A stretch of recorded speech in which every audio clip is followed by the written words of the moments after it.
Si Manay Olive hindi maliligo? Ano yun po siya ulit? Aha. Ligo daw siya. Naasikaso pa yung bugas. Ewan ko kung anuhin yung kutsara ha. Itutubo ha.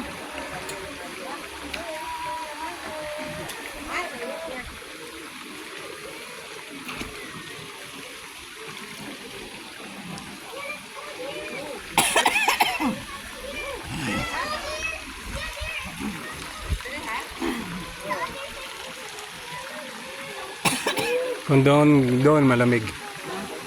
Siguro dahil lang galing ka na dito kaya malamig na doon. Pero kung doon ka nag-umpisa, maligam-gam siguro.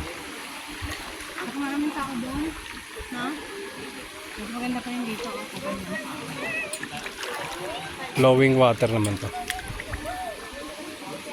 Yun ang nilalabasan ng kanya.